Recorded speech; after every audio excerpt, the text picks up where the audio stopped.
student, as all of you know that new criminal laws have come into force.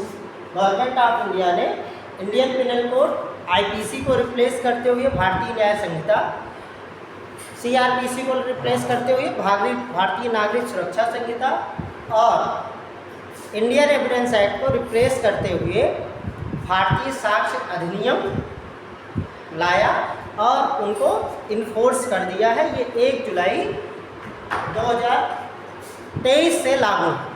तो आज से हम एक लेक्चर सीरीज स्टार्ट करेंगे जिसमें हम भारतीय न्याय संहिता का अध्ययन करेंगे। तो आइए स्टार्ट करते हैं। भारतीय न्याय संहिता 2023। इस भारतीय न्याय संहिता या इसको शॉर्ट में आप बिगिनर्स कह सकते हैं, इस भारतीय न्याय संहिता 2023 ने रिप्लेस किया है आईपीसी, इंडियन पिनल कोड 1860। और अगर इस भारतीय न्याय संहिता की बात करें तो इसकी डेट ऑफ इनैक्टमेंट है, डेट ऑफ इनैक्टमेंट, अधिनियमन की तिथि, भारतीय न्याय संहिता की अधिनियमन की तिथि है 25 दिसंबर 25 दिसंबर 2023। डेट ऑफ इनैक्टमेंट या अधिनियमन की तिथि वह तिथि होती है जिस पर कोई अधिनियम बनकर तैयार हो जाता है, और कोई अधिनियम बनकर तैयार हुआ तब माना जाता है जब वह संसद के दोनों सदनों से पारित हो जाता है और उस पर राष्ट्रपति की स्वीकृति मिल जाती है। तो इस तरीके से ये जो भारतीय न्याय संहिता है ये बनकर तैयार हो गई, अर्थात संसद के दोनों सदनों लोकसभा और राज्यसभा द्वारा पारित होकर के इस पर राष्ट्रपति के हस्ताक्षर 25 दिसंबर 2023 को हो गए। ये इसकी डेट ऑफ इनैक्टमेंट है। और किसी भी एक्ट के रेफरेंस में जो दूसरी इंपॉर्टेंट डेट होती है वो होती है उसकी date of enforcement, date of enforcement, date of enforcement. इसको हिंदी में कहते हैं प्रवर्तन की तिथि, प्रवर्तन की तिथि अर्थात लागू होने का दिनांक। तो ये भारतीय न्याय संहिता 2023 जो है इसके प्रवर्तन की तिथि है 1 जुलाई 2024, 1 जुलाई 2024, अर्थात 1 जुलाई 2024 से भारत क्षेत्र के अंतर्गत जो अपराध होंगे वो इस भारतीय न्याय संहिता के अंतर्गत विचारणीय होंगे। अर्थात 1 जुलाई 2024 से अगर कोई व्यक्ति अपराध करता है तो उसके ऊपर भारतीय न्याय संहिता के अधिनियम लागू होंगे।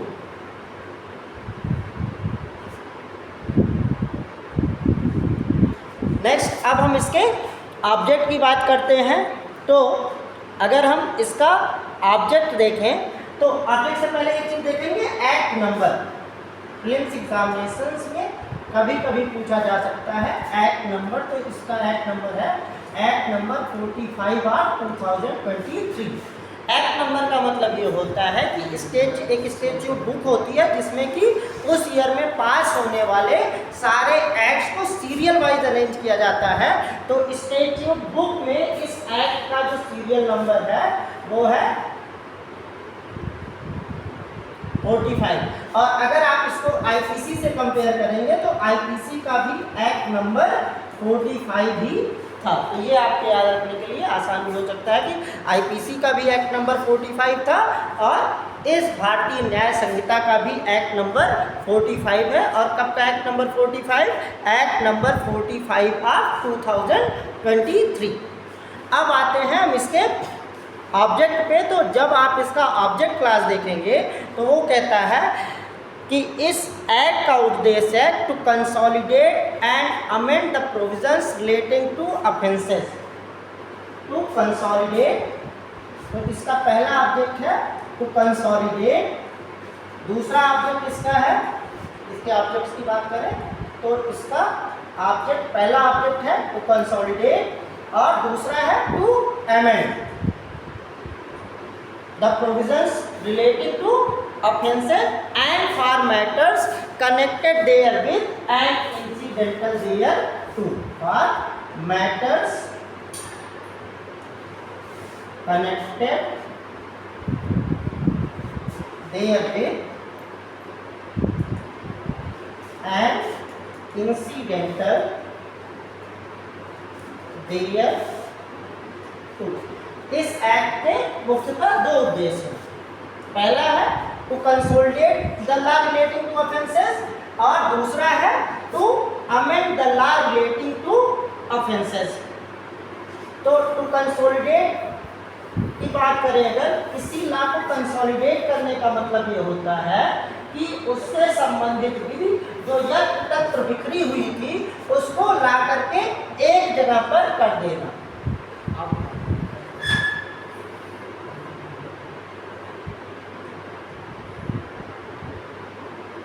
उसको ला करके एक जगह पे कर देना। तो कंसोलिडेट हिंदी होती है समेकित करना। तो इसका एक उद्देश्य है अपराधों से संबंधित विधि का समेकन, मतलब जो अपराधों से संबंधित विधि अलग अलग जगहों पर है उसको ला करके किसी एक स्टैट्यूट में रख देना, ये कहलाता है कंसोलिडेशन। तो अगर किसी एक्ट के साथ कंसोलिडेट शब्द लगा हुआ है तो इसका मतलब ये है कि उस पॉइंट पे, उस सब्जेक्ट मैटर पे लॉ ऑलरेडी एग्जिस्ट करता था लेकिन वो स्कैटर्ड फॉर्म में था, बिखरे हुए रूप में था और उसको ला करके एक जगह पर कर दिया गया है। ये है टू कंसोलिडेट।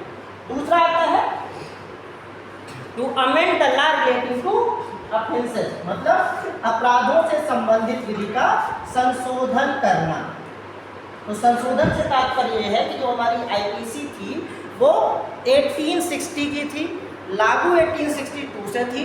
तो अगर हम आईपीसी की बात करें तो पिछले लगभग 160 सालों में बहुत कुछ चेंजेस आ चुके हैं और सोसाइटी फॉरवर्ड हो गई है, नई तरह की समस्याएं आ चुकी हैं, या आप देखेंगे वेरियस जुडिशियल प्रोनाउंसमेंट्स आ चुके हैं जिससे भी कि अपराधों से संबंधित विधि में कुछ परिवर्तन की आवश्यकता है। तो with the passage of time जो रिक्वायर्ड अमेंडमेंट्स हैं उनको भी करना इस एक्ट का उद्देश्य है।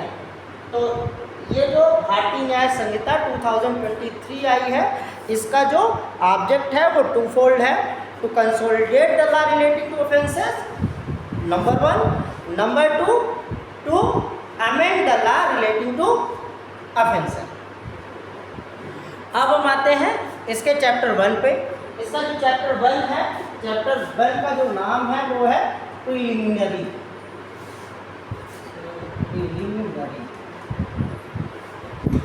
चैप्टर किसी भी एक्ट में जो चैप्टर 1 होता है वो प्रायः प्रीलिमिनरी होता है। प्रीलिमिनरी को हिंदी में कहते हैं प्रारंभिक।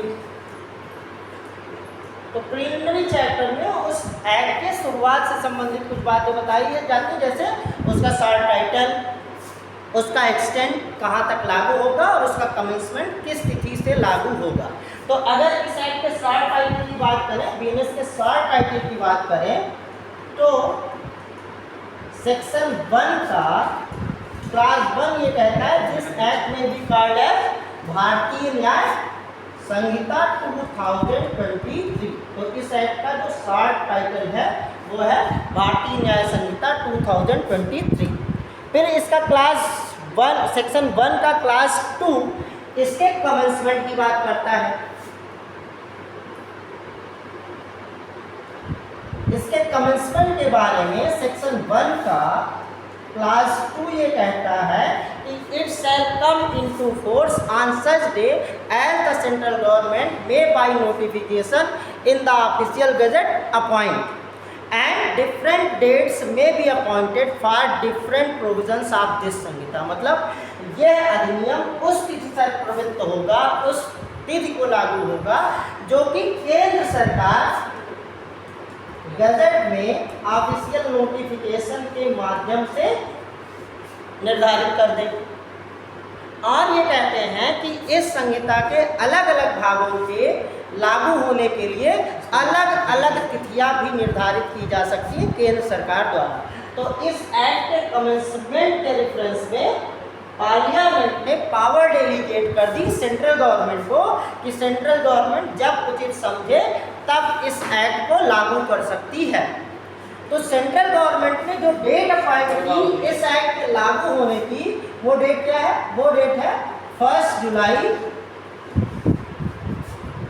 2024।